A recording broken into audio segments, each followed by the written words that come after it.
বুঝলাম না, আপন এখন আসতেছে নাকি লেগা?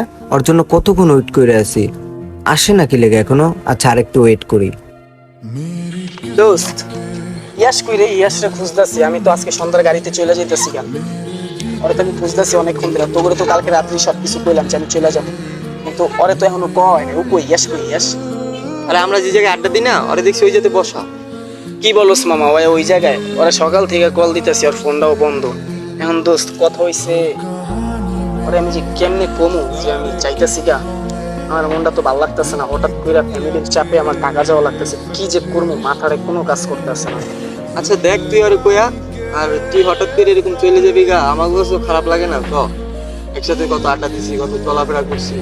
মামা খারাপ তো সবারই লাগতেছে, কিন্তু এখন এই খারাপটার দিকে যদি তাকাই, ওর দিকে যদি তাকাই, তোর দিকে যদি তাকাই, তাহলে আমার ফ্যামিলিটার দিকে তাকানো নেবো না, বুঝছিস? আমার ইমার্জেন্সি টাকা যাওয়া লাগতেছে, আর তাছাড়া অনেকগুলো দিনই থাকা লাগবো। এখন আর কি করার আছে, থাক, আমি ওর লগে একটু কথা কই আইতাছি, ঠিক আছে? থাক। যাই ইয়াসের কাছে যাই, ইয়াসের সামনে গিয়া থতমত খাওয়া যাইব না। ওর সাথে রাগারাগি কইরাই ওর থেকে আমার যাইতে হইব।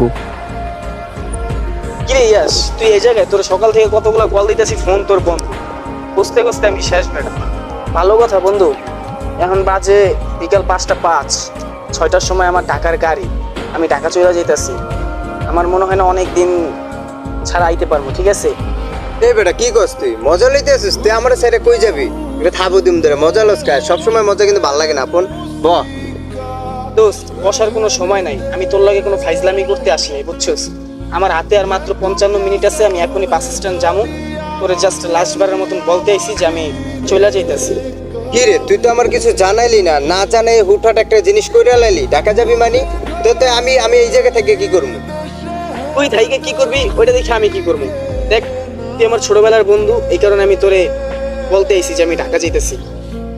আর আমি নাই তো কি হইছে, জাহিদুল আরাফা তোরা আছে না, ওগুলোই কথা কবি। আর তোরে যদি আমি আগে থেকে জানাইতাম তাহলে আমি ঢাকা যেতে পারতাম না, বুঝছস? থাক মামা, আমি যাই। মামা তোর লগে আড্ডা দিয়ে যে ফিলিংসটা, যে মজাটা পাই, এটা তো সবাই লগে পাই না মামা।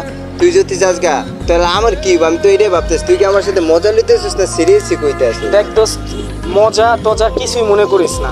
আমি যদি তোর দিকে তাকাইতে যাই তাহলে আমি আমার ফ্যামিলিটার দিকে তাকাইতে পারতাছি না। আর আমি তোর আগে থেকে জানাই নাই, কারণ একটাই, তুই আমার বাধা দিতি বা কোনোভাবে আমার আটকায় দিতি, তাই আমি তোরে জানাই নাই, বুঝছিস? এখন দোস্ত একটা কথা হয়েছে যে তুই ভালো থাক, আশা করি ভালো কিছুই করবি। আর আমি তো তোর বন্ধু, তোরে ফালাই দিতাছি না, তোর সাথে আমার ফোনে যোগাযোগ থাকবে, কিন্তু আমি চলে যেতেছি, তুই ভালো থাকিস।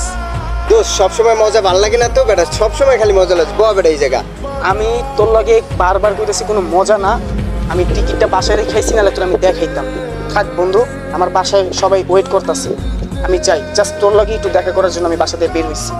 আরে বেটা, আমার বিশ্বাস হইতেছে না। বেশ বেড়া, আমি কি তোর লগে মজা নিতেছি? তোর লগে ইয়াস, সবসময় মজা ভাল লাগে না, সিরিয়াস ভাব, সিরিয়াস ভাব, ঠিক আছে? ভালো থাকিস বন্ধু, আর কিছু কইলাম না।